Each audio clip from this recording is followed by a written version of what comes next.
are all looking for adventure.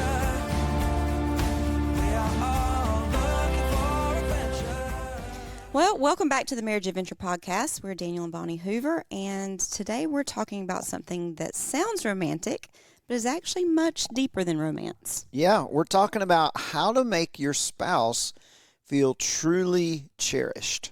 Not appreciated, not acknowledged, but cherished. And if you're listening and thinking, we love each other, but we feel distant, then this episode really is for you. Especially if maybe you've tried flowers, you've tried date nights. Everybody talks about date nights, and they're great. A nice gesture, stuff like that. But they just really kind of haven't fixed what feels off. Because cherishing isn't just about a moment. It's about safety and consistency, and it's the way that you show up for each other every day. And so we want to say this up front. This isn't about doing more. It's actually about kind of doing what really matters. Yeah, so wherever you're listening from, driving, folding laundry, sitting together, we're really glad you're here. That's right. So let's talk about what cherishing really means and how it can change the way your marriage feels and the way you feel towards each other. Okay, so you said earlier that it doesn't mean being appreciated or things like that, but what actually does cherished mean? Well, it's going to come off feeling appreciated. Yeah. Right? That's going to be in it, but it's not just appreciating somebody. And that is kind of one of those words that, well, cherished, what does that mean? And we don't really use that word a lot anymore. I don't know, maybe our grandparents did. There's no salt cherish. Yeah, yeah. I think of about to date ourselves. I know, right? Lionel Richie or something song. Cherish the love. Yep. So anyway, if you're under 30, sorry. So what does it mean to be truly cherished?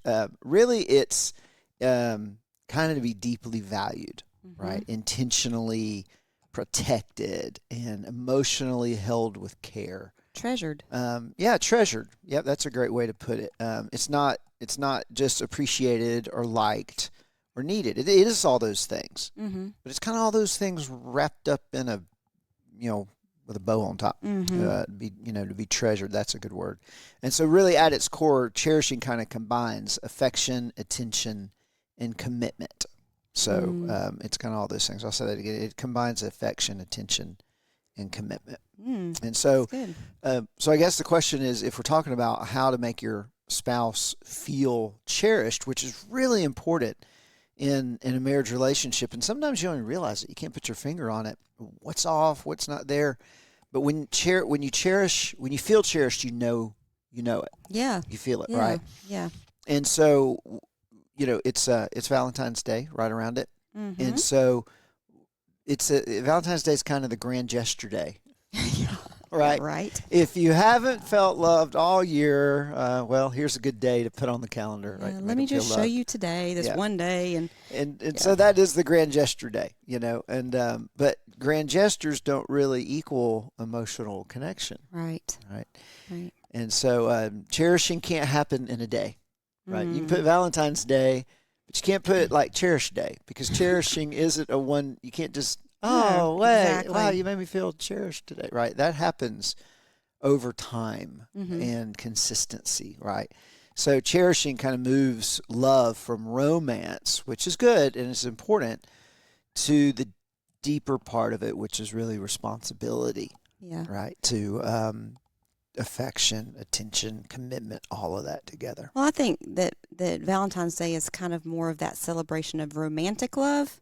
And in marriage, you do have some of that, but I think you've moved to a deeper level in marriage, hopefully. Yeah. And so, well, since we're talking about Valentine's Day, I have never been a fan, and I think I've said this before on the podcast. You almost told this story in our last episode. You did, and I had not read ahead to these notes, so I didn't know that you were. But this has always been kind of a pet peeve for me, and I think it started when I was in college. I worked at a florist, and Valentine's Day, well, you wouldn't believe it, but Mother's Day is actually the biggest day in florist world because everybody's got a mom. Everybody doesn't have a sweetheart. But I've heard that. so anyway, but Valentine's Day was one of those big days, and you're running around. And for me, I was not like, I mean, I could help arrange a few things here and there, but I was not the florist. So I would take You're the calls. assistant. Yeah, I would take Were you calls. the assistant florist or the assistant to the florist? Oh, you're right. The assistant to the assistant, probably. Okay. And so I didn't,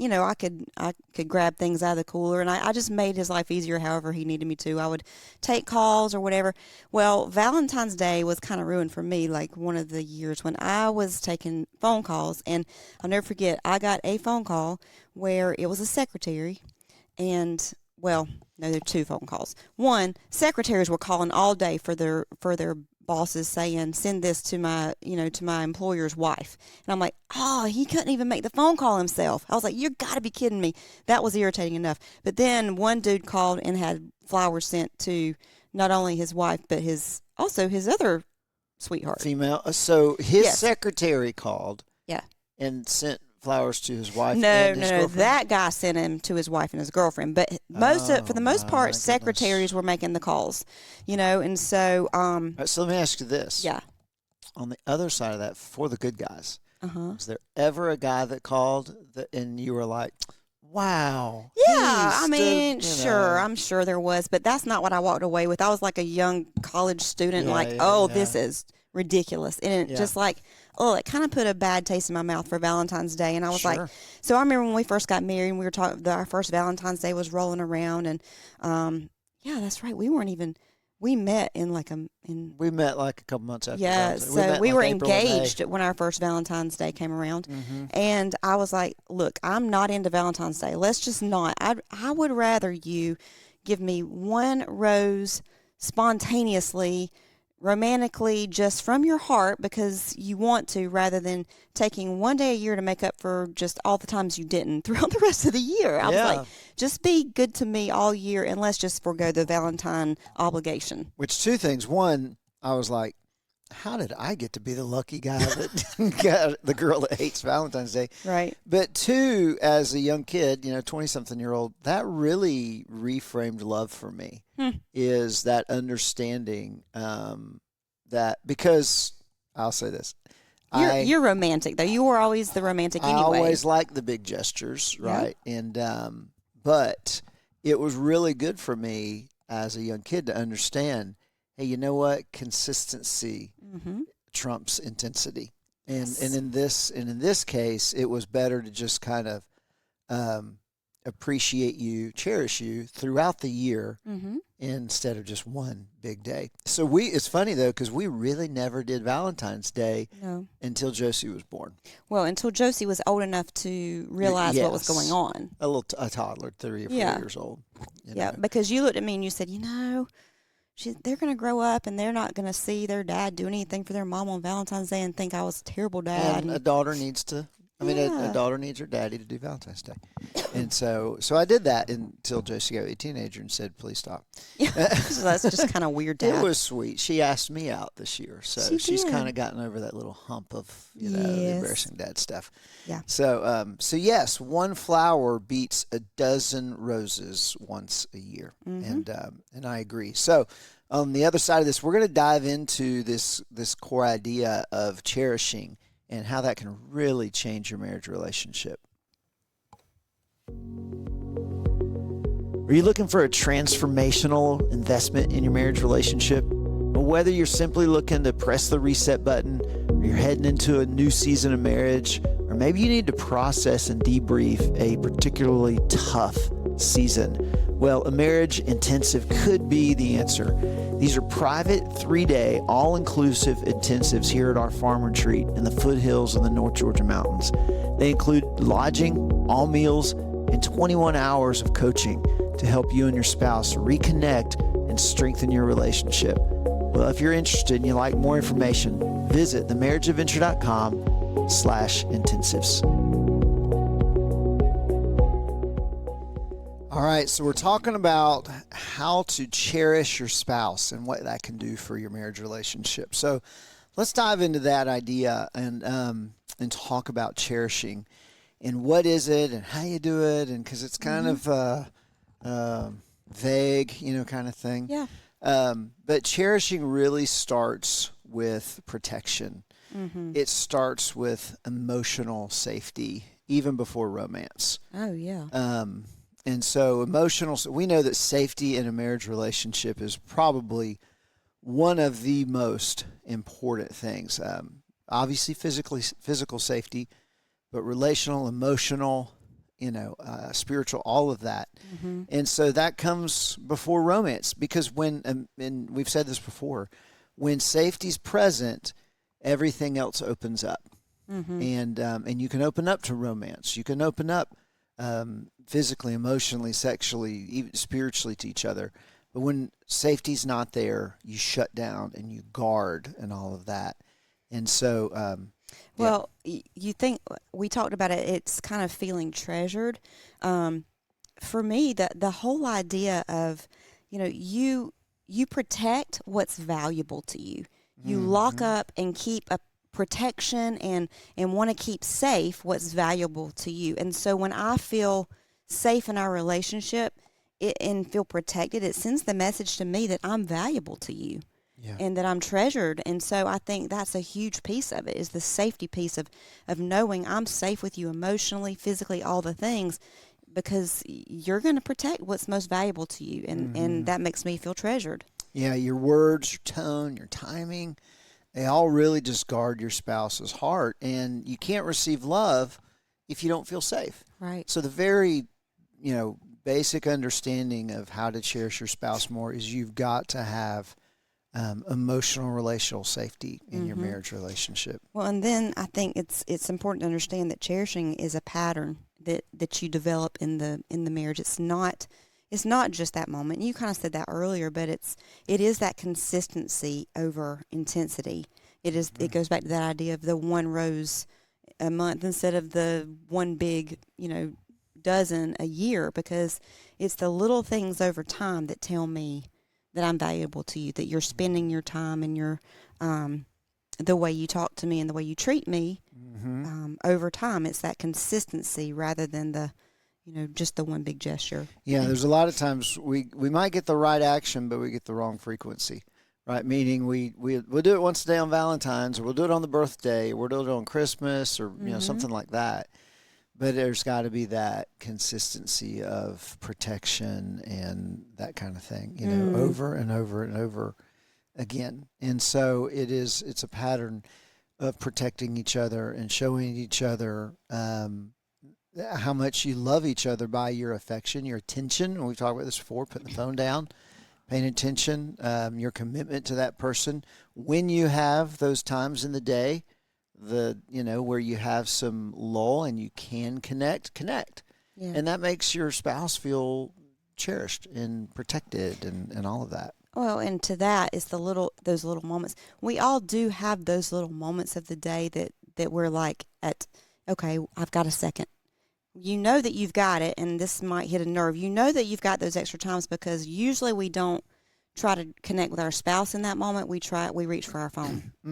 It's all those little moments in the day that are thrown away on social media or scrolling or doom scrolling. We've got those little moments, but how are we spending them? You can use those in the little ways to connect with your spouse. And so I think another thing that really spells cherishing is sacrificial love. And you're never more like Christ than when you're laying down your life for someone. And sometimes the hardest way to lay down your life isn't to take a bullet for somebody. It's in the moments, day in and day out, because we're selfish people and we want to be selfish.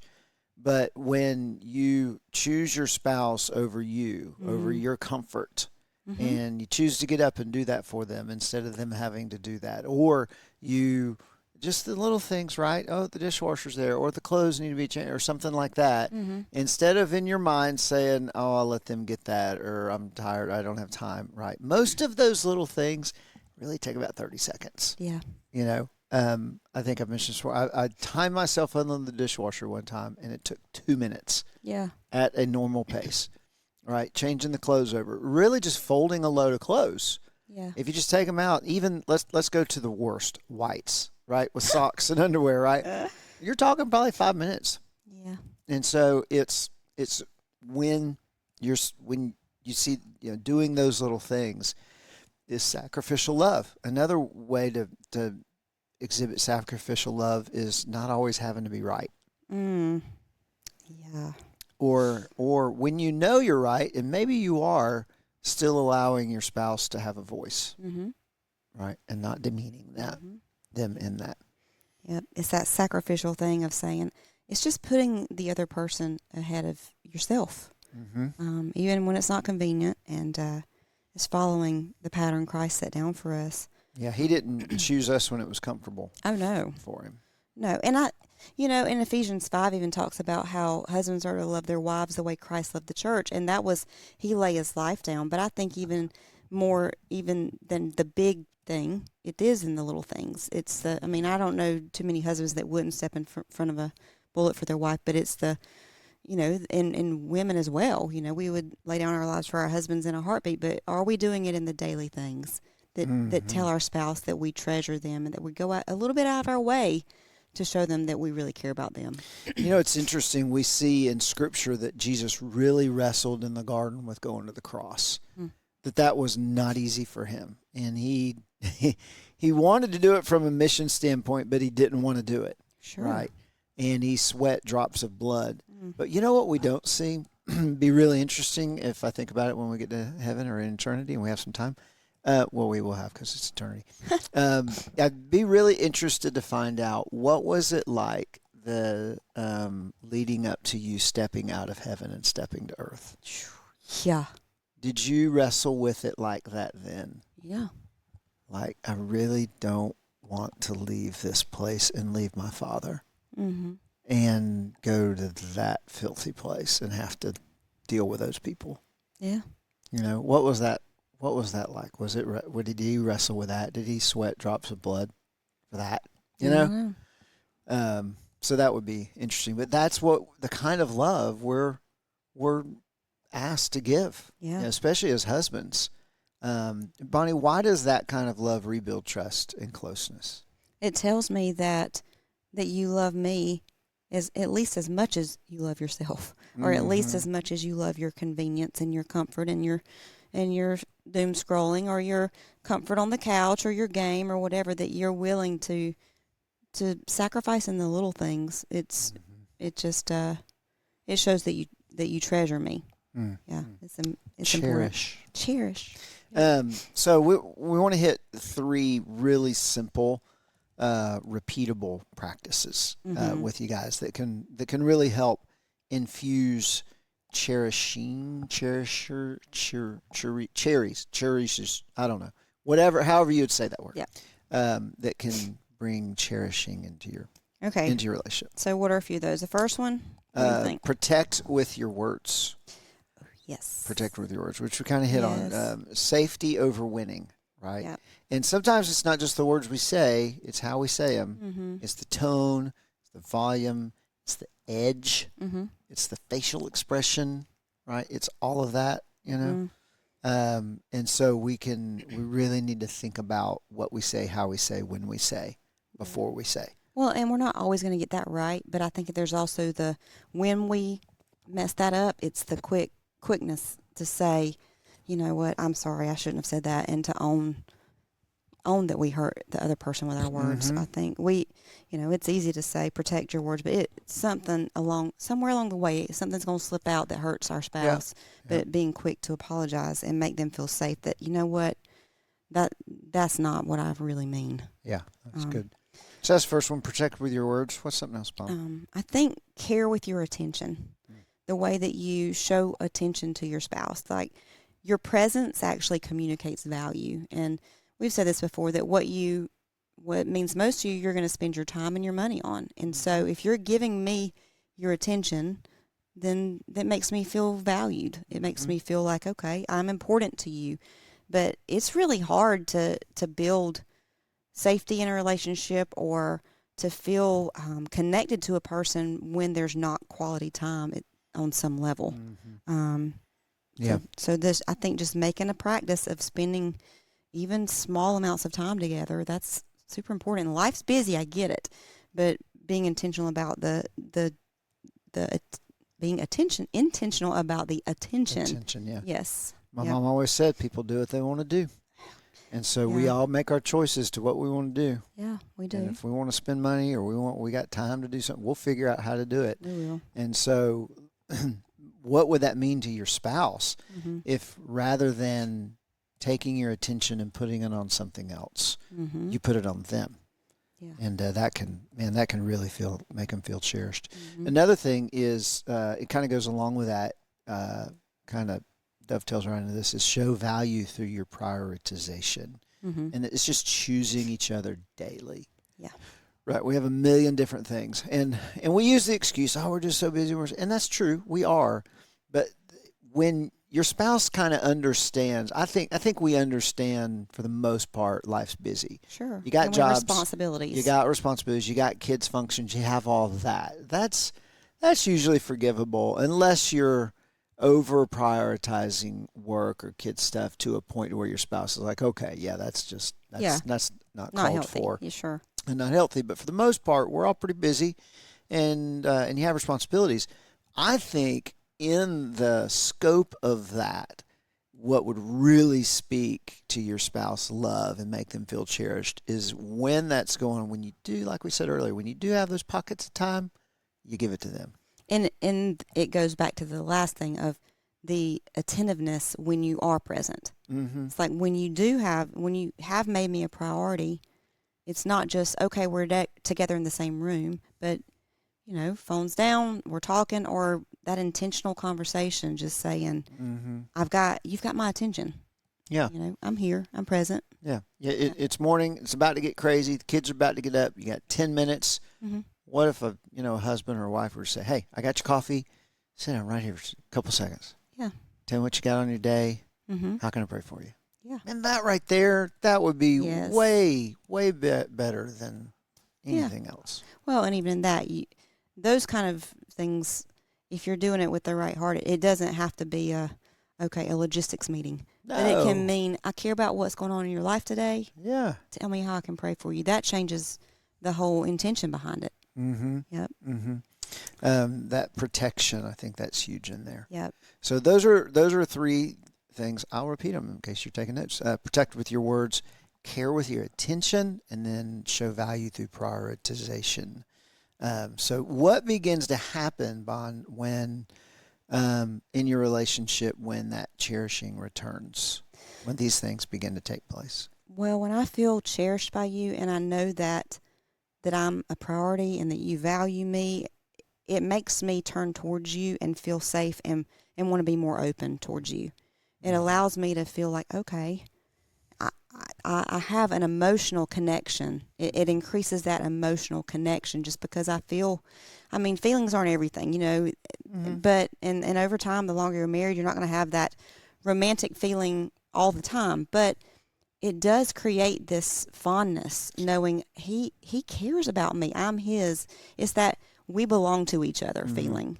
And it is important in marriage. You're not going to have that romantic feeling all the time like you did when you were in limerence, when you were starting to date and maybe engaged, first married. But it is very important that you come in and out of it. Mm-hmm. And so you don't want to go years and have never felt that. That's not a Exactly. healthy Right. relationship.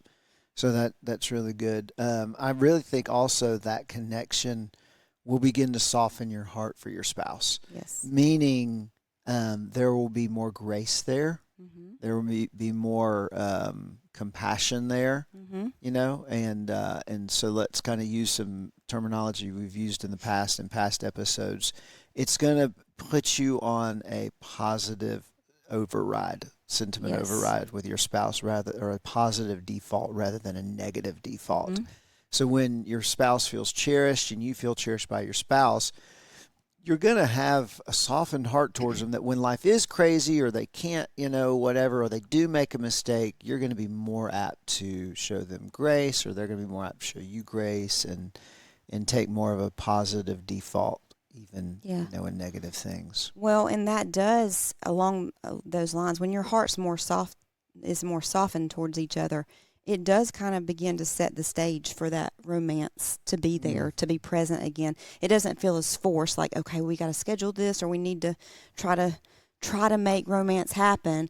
But it becomes more of a natural thing, that it opens the door to allow that to be more natural. I mean, you desire it Yes. more. So That's you're going right. to make it more of a priority. Mm-hmm. Make it more of a priority. Exactly. That's good stuff. Yep. So Good if stuff. you're listening today and you're realizing, I haven't felt cherished in a long time, or maybe I haven't made my spouse feel that way, we just want you to know you're not alone. Yeah. And guys, this isn't about shame. It's about awareness. And maybe, that cherishing isn't something we just have normally thought about, probably. And so just to be made aware of it, I think, is powerful, because, small, consistent choices daily can really change the emotional climate of a marriage relationship. Well, and that's because cherishing says that you're safe with me, and you matter to me, and that I choose you even when life's hard, when it's busy, when things are going on. I choose you. Yeah. And then when we start to choose each other, when that kind of safety and cherishing is there and it returns, something else we've talked about has room to grow again, and that's romance. Yep. So that's why in our next episode, we're going to be talking about 3 simple ways to rekindle romance right now. No pressure, no grand gestures, just practical ways to reconnect emotionally and physically. That's right. Actually, we're going to put a link to that episode in the description below, so you can check that out right now. So make sure you don't miss that. And if today's conversation was helpful, man, we'd love for you to share it with another couple who might need it. Yeah. Thanks for inviting us into your marriage conversation. That's right, man. We're cheering you guys on. And if you haven't already, go to YouTube and hit subscribe there, and follow us on Facebook, Instagram, and TikTok. And so we'll see you next time on the Marriage Adventure Podcast. We are all